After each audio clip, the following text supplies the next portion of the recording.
Hello guys, welcome back to my channel. வீடியோக்குள்ளே போகிறதுக்கு முன்னாடி மறக்காமல் அந்த வீடியோக்கு ஒரு லைக்கை போட்டுருங்க.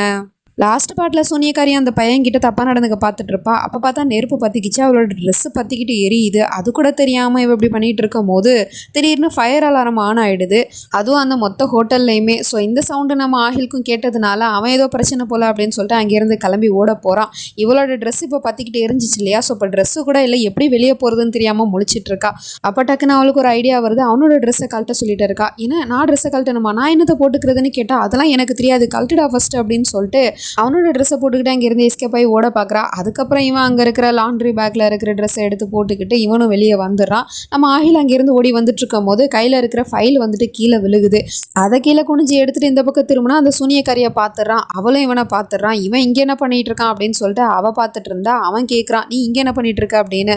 நான் தான் சொன்னல என்னோட ஃப்ரெண்டு ஹோட்டலுக்கு அனுப்பி வைக்க போகிறேன் உங்களோட தங்கச்சின்னு சொல்லிட்டு, அதுக்காக தான் நான் வந்தேன் அப்படின்னு சொல்லிட்டு இருக்கா. ஆனால் இது என்ன ட்ரெஸ்ஸு, ஏன் இந்த மாதிரி ட்ரெஸ்ஸை போட்டிருக்க அப்படின்னு கேட்டால், நான் வரது உங்கள் தங்கச்சிக்கும் தங்கச்சி கட்டிக்க போகிறவருக்கும் தெரியக்கூடாது இல்லையா, அதனால தான் இந்த மாதிரி ட்ரெஸ் பண்ணிவிட்டு அவங்கள ஃபாலோ பண்ணிட்டு வந்தேன். அப்புறம் நீங்கள் இங்கே என்ன பண்ணிட்டு இருக்கீங்க அப்படின்னு கேட்டால், நான் ஒரு ஃப்ரெண்டை பார்க்கறதுக்காக வந்தேன். சரிவா வீட்டுக்கு போகலாம், இங்கே வேற ஃபயர் அலாரம் ஆன் ஆயிடுச்சு, ஏதோ பிரச்சனை போல அப்படின்னு சொல்லிட்டு அழைச்சிட்டு போயிடுறான். இந்த பக்கம் மிஸ்பாவை நம்ம ஹீரோயினோட ரூமுக்கு வந்திருக்கா. அவள் ரூமில் இருக்கிற நம்ம ஹீரோ ஒழிச்சு வச்சிருப்பான் இல்லையா அந்த பென்ட்ரைவை எடுக்கிறதுக்காக. ஸோ அதனால் பெட்டில் படுத்திருக்க அவளை வந்துட்டு மயக்கமாக்குறதுக்காக இவள் வந்து கர்ச்சிஃபில் மயக்க மருந்து கலந்து அதை அவளோட முகத்தில் வைக்க போனால் அவன் என்னடானா டக்குன்னு எழுந்திரிச்சிடா. பார்த்தா அந்த பெட்டில் படுத்திருக்கிறது அந்த மிஸ்பா, அதாவது உண்மையான மிஸ்பா போல். அவள் வந்துட்டு பாத்ரூம் போகிறேன்னு சொல்லிட்டு எழுந்திரிச்சு போகிறா. அப்போ கீழே நம்ம ஹீரோயின் படுத்திருப்பா போல். அவள் எழுந்திரிச்சு, என்னாச்சு மிஸ்பா, ஏதாவது பிரச்சனையா, அவனுக்கு ஏதாவது வேணுமா அப்படின்னு கேட்டால், இல்லை நான் வாஷ்ரூம் போக வந்தேன் அப்படிங்கிற மாதிரி சொல்லிட்டு போயிடுறா. இவளுக்கு ஒண்ணுமே புரியல, என்னது மிஸ்பாவா, இவ எப்படி இங்கே வந்தா அப்படின்னு சொல்லிட்டு முழிச்சிட்டு இருக்கா. அப்பதான் யோசிச்சு பார்க்கும் போது நம்ம ஹீரோயினி காலையில ஒரு பொண்ணை வீட்டுக்கு கூட்டிட்டு வந்தா இல்லையா, அது இவ தானா. நான் எப்படி இவ்வளோ கேர்லெஸ்ஸா இருந்தேன், இவளை மட்டும் யாராவது பார்த்துட்டாங்க அப்படின்னா பெரிய பிரச்சனை ஆயிடுமே அப்படிங்கிற மாதிரி சொல்லிட்டு யோசிச்சுட்டு இருக்கா. அப்பதான் நம்ம ஹீரோ வர சத்தமே கேட்குது. உடனே இவக்கிட்டேயுமே ஷாது வந்துட்டாரு போல, அவர் நான் கூட்டிட்டு வரேன், அதுக்கப்புறம் மொத்த உண்மையுமே அவர்கிட்ட சொல்லிடலாம் அப்படின்னு சொல்லிட்டு நம்ம ஹீரோயினி அங்கே இருந்து போயிடுறா. அவ போயிட்டானா இவ தனியா தானே இருப்பா. அது தெரியாம நம்ம ஹீரோயினி இவளை விட்டுட்டு போயிடுறா. அங்க நம்ம சாதுமே வந்துட்டு செக்யூரிட்டிலாம் டைட் பண்ண சொல்லிட்டு இருக்கான். அப்போ தான் இவளும் போயிட்டு, ஒரு முக்கியமான விஷயத்தை பற்றி உங்ககிட்ட நான் பேசணும், அதாவது உண்மையான மிஸ்பா யாருன்னு எனக்கு தெரியும், அவள் இந்த வீட்டில் தான் இருக்கா. அப்புறம் இங்கே மிஸ்பான்னு சொல்லிட்டு ஒருத்தி அலையிறாள், அவள் ஒரு ஃப்ராடு அப்படிங்கிற மாதிரிலாம் சொன்னால் இவனுக்கு ஒன்றுமே புரியல. என்ன சொல்கிற நீன்னு கேட்டால், நான் எல்லா விஷயத்தையும் உங்களுக்கு காட்டுறேன் வாங்க அப்படிங்கிற மாதிரி சொல்லிட்டு அழைச்சிட்டு போயிட்டு ரூமில் போய் பார்த்தா அங்கே அந்த பொண்ணை காணோம். இவளுக்கு ஒன்றுமே புரியல. எல்லா இடத்துலையுமே மிஸ்பா மிஸ்பான்னு சொல்லிட்டு தேடிட்டு இருக்கா. இவனுக்கும் ஒன்றுமே புரியல. யாரை தேடுற நீ, மிஸ்பாவை தேடுற அப்படின்னு கேட்டால், ஆமாங்க, ஆனால் அந்த மிஸ்பா கிடையாது, இந்த வீட்டில் இருக்கிறவ ஒரு ஃப்ராடு. அவள் வந்து நம்மளோட உண்மையான மிஸ்பாவை கிட்னாப் பண்ணி வச்சிருந்தா தெரியுமா உங்களுக்கு, அவளை நான் காப்பாற்றி இங்கே தான் கூட்டிகிட்டு வந்தேன், பெட்டில் தான் படுக்க வச்சிருந்தேன், நான் கூட இங்கே பக்கத்தில் பெட்ஷீட் போட்டு படுத்திருந்தேன், இங்கே பாருங்க பெட்ஷீட் கூட இருக்குது அப்படின்னு சொல்லிட்டு கையை காமிச்சா அங்கே எந்த ஒரு பெட்ஷீட்டுமே இல்லை. இவனுக்குமே ஒன்றுமே புரியல, என்ன சொல்கிறா இவா அப்படிங்கிற மாதிரி பார்த்துட்டு இருந்தா. அப்போ அந்த மிஸ்பாவும் அங்கே வந்துட்டு, வாவ் ஜனத், நீ நல்ல கதை சொல்கிற, ஆரம்பத்தில் நான் ஒரு கன்று வச்சுருந்தேன்னு சொன்னேன், அதுக்கப்புறம் நான் உண்மையான மிஸ்பா இல்லைன்னு சொல்கிறேன், இப்போ நான் ஒரு கிட்னாப்பரா, நீ என்னை வீட்டை விட்டு வெளியே போகணும்னு சொன்னால் நான் தாராளமாக போக போகிறேன், அதுக்காக என் மேலே இவ்வளோ பெரிய பழியெல்லாம் போடுவியா அப்படின்னு கேட்டா, நல்ல மாதிரி நடிக்காதடி, நீ எவ்வளோ பெரிய ஃப்ராடுன்னு எனக்கு நல்லாவே தெரியும், எங்கே மிஸ்பா வச்சிருக்கா சொல்லுன்னு சொல்லிட்டு அவளோட கழுத்தை பிடிச்சி நெரிச்சிக்கிட்டே இருக்கா. நம்ம ஹீரோக்கோ சமயக்கம் வந்துடுது. ஸ்டாப் இட் ஜனத், எதுக்காக நீ இப்படிலாம் பண்ணிக்கிட்டே இருக்கா அப்படின்னு கேட்டால், நான் சொல்கிறது உண்மைதாங்க, அந்த மிஸ்பாவை நான் இங்கே தான் கூட்டிகிட்டு வந்தேன், அவள் தான் உண்மையான மிஸ்பா, இவ வந்து கிட்னாப்பர் அப்படின்னு சொன்னால் அவனுக்குமே ஒன்றுமே புரியல. அப்போ அந்த ஆண்டியுமே வந்துடுறாங்க. ஆண்டி நீங்களாவது உண்மையை சொல்லுங்கள், இவ உங்களோட உண்மையான பொண்ணு இல்லை, இவ உங்களை மிரட்டி தானே இப்படி பொய் சொல்ல வைக்கிறா, உங்களோட உண்மையான பொண்ணு யாருன்னு சொல்லுங்க அப்படின்னு கேட்டால் அந்த ஆண்டியும் பயந்துக்கிட்டு, அவள் சொன்னதை தானே சொல்லுவாங்க, ஸோ அதனால் என்னம்மா ஜனத் நீ இப்படிலாம் பேசிகிட்டு இருக்க, இவ தான் என்னோட மிஸ்பா, நீ ஏன் இப்படிலாம் பேசிகிட்டு இருக்க அப்படின்னு சொல்லிட்டு அவங்களுமே சொல்லிட்டு இருக்காங்க. ஆண்டி எதுக்காக ஆண்டி இப்படி பொய் சொல்கிறீங்க அப்படின்னு சொல்லிட்டு கேட்டால், இவனோ டக்குன்னு, இது எல்லாமே உன்னோட ஹிலூஷன்னால தான் நடக்குது, டாக்டர் தான் சொன்னாங்கல்ல உன்னோட ஹெல்த் கண்டிஷன் சரியில்லைன்னு சொல்லிட்டு, அதனால தான் அப்படிலாம் நடக்குது அப்படின்னு சொன்னால், அப்படின்னா நான் என்ன பைத்தியமா, நான் சொல்கிறதுலாம் உண்மைதான் ஷாத், ப்ளீஸ் என்னை நம்புங்க அப்படின்னு சொன்னால், நான் உன்னை முழுசாக நம்புகிறேன் ஜனத், ப்ளீஸ் இப்போ நீ படுத்து தூங்கு, ரெஸ்ட் எடு அப்படிங்கிற மாதிரி சொல்லிட்டு அவளை சமாதானம் பண்ணி வச்சுட்டு இருக்கான். இந்த பக்கம் நம்ம ஆகிலும் அந்த சூனியக்காரியோட கர்ப்பத்தில் சந்தேகப்பட்டான் இல்லையா, ஸோ அதனால் மொத்த பேருமே வீட்டுக்கு கூட்டிகிட்டு வந்துட்டான். போலீஸு, வக்கீல், அப்புறம் ப்ரெஸ்காரவங்க, அதுக்கப்புறம் டாக்டரு, அப்புறம் ஒரு மௌலவின்னு சொல்லிட்டு. ஸோ இவன் என்ன பண்ணுறது தெரியாமல் முழிச்சிட்டு இருக்கும் போது, வாசனம் வந்துட்டியா, நீ இந்த போபாலோட மாபேகம், அப்படி இருக்கும்போது உன்னோட கர்ப்பத்தை செக் பண்ணி ஆகணும் இல்லையா, நீ வந்து கர்ப்பமாக இருக்குன்னு நம்ம பொய் சொல்கிறேன்னு இவங்கெல்லாம் சந்தேகப்படுறாங்க, அதனால தான் நிரூபிக்கிறதுக்காக நான் இவங்க எல்லாரையும் கூட்டிகிட்டு வந்திருக்கேன், போய் டெஸ்ட் எடுத்துகிட்டு வா அப்படிங்கிற மாதிரி சொல்லிட்டு அனுப்பிச்சி வைக்க பார்த்தா, அவன் என்னடா டெஸ்ட்டா, அதை நான் ஆல்ரெடி எடுத்துருக்கனே அப்படின்னு சொல்லிட்டு இருக்கா. அது இல்லை, இப்போ நீ ஃப்ரெஷ்ஷாக எடுத்துகிட்டு வந்து தான் காமிக்கணும் அப்படிங்கிற மாதிரி சொன்னதும் இவளும் என்ன பண்ணுறதுன்னு தெரியாமல் முழிச்சிட்டு நாத்தனார்கிட்ட போயிட்டு நீ தான் எனக்காக டெஸ்ட் எடுத்து கொடுக்கணும் அப்படின்னு சொன்னால் அவள் முடியாதுன்னு சொல்கிறா.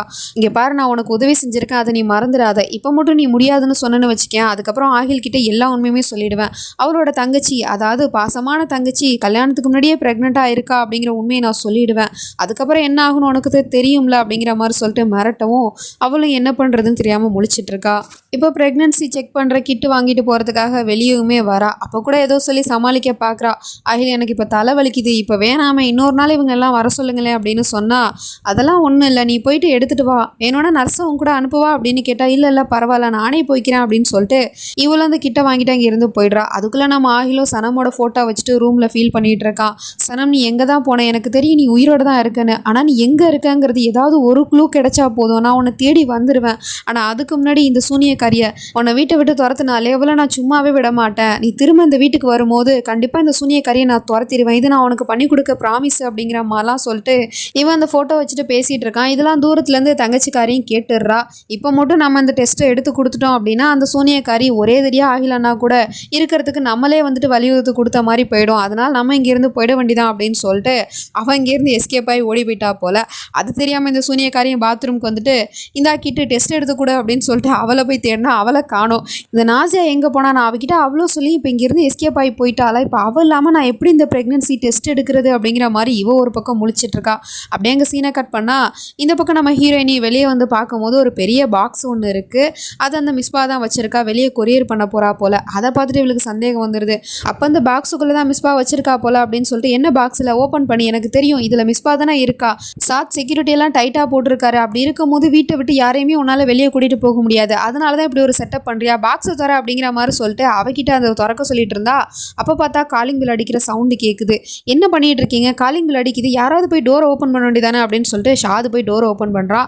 பார்த்தா அங்கே நிறைய ஆஃபீஸர்ஸ் தான் வந்திருக்காங்க. யார் நீங்கள் அப்படின்னு கேட்டால் இமிக்ரேஷன் ஆஃபீஸர்ஸ்னு சொல்கிறாங்க. அதாவது இந்தியாவிலேருந்து ஒரு பொண்ணு பாகிஸ்தான் நாட்டில் உங்கள் வீட்டில் தங்கி இருக்கிறதாக எங்களுக்கு தகவல் வந்துச்சு, அதனால தான் நாங்கள் செக் பண்ணுறதுக்கு வந்திருக்கோம் அப்படிங்கிற மாதிரி சொல்லிட்டு வந்திருக்காங்க. அண்ட் இந்த தகவலை கொடுத்ததே இந்த நீலாம்பரியோட பொண்ணு தான். அவளுக்கு வாஷ்ரூமில் ஒரு ரிங்கு கிடச்சிருக்கும், அது நம்ம ஹீரோயினோட ரிங்கு தான். அந்த ரிங்கில் தெளிவாக போட்டிருக்கு லட்சுமி ஜுவல்லர்ஸ் போபால்னு சொல்லிட்டு. போபாலுங்கிற ஊர் இந்தியாவில் தானே இருக்கும், அப்படின்னா இவ இந்தியாவை சேர்ந்தவ தானா அப்படிங்கிற மாதிரி சொல்லிட்டு ஒரு சந்தேகம் வந்திருக்கும். ஏன்னா அந்த லவ் ஸ்டோரி கதையை கேட்கும் போது அவள் திருன்னு முழிச்சிருப்பா, நம்ம ஹீரோ தான் கதையை சொல்லியிருப்பான். அப்படின்னா இவ இந்தியாவை சேர்ந்தவளா, இது ஒன்று போதுமே அவளை அந்த நாட்டை விட்டே துரத்துறதுக்கு, அதுக்கப்புறம் இவ நமக்கு இடைஞ்சலாக இருக்க மாட்டா அப்படின்னு சொல்லிட்டு தான் தகவல் கொடுத்து அனுப்பிச்சி வச்சிருப்பா போல். அவங்கள வந்துட்டு செக் பண்ணி பார்த்துட்டு எல்லாரோட பேப்பர்ஸ் டாக்குமெண்ட்ஸ் எல்லாமே இருக்குது, ஆனால் நம்ம ஹீரோனோட பேப்பர்ஸ் மட்டும் இல்லை.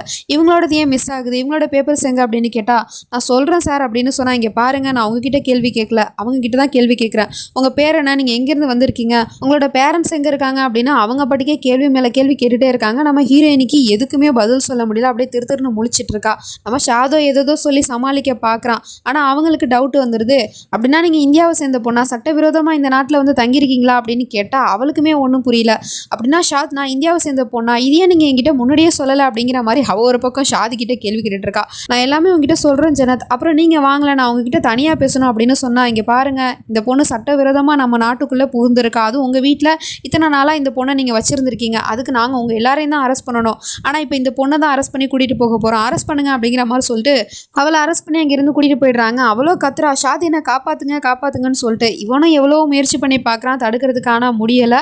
ஒரு வழியாக காரில் அரெஸ்ட் பண்ணி கூட்டிகிட்டு போயிடுறாங்க. இவன் தவிக்கிறான், I love you Jannat, please என்னை நம்பு, நான் உன்னை விட மாட்டேன், கைவிட மாட்டேன் அப்படிங்கிற மாதிரி சொல்லிட்டு அந்த மிஸ்பாவை இதெல்லாம் பார்த்துட்டு ஒரு வழியாக அவளை ஒழிச்சு கட்டியாச்சு அப்படிங்கிற மாதிரி சந்தோஷப்படுறா. இதுக்கப்புறம் என்ன நடக்க போகுது அப்படிங்கிறதெல்லாம் நம்ம நெக்ஸ்ட் பார்ட்டில் தான் பார்த்து தெரிஞ்சுக்கணும். அது வரைக்கும் பை ஃப்ரெண்ட்ஸ்.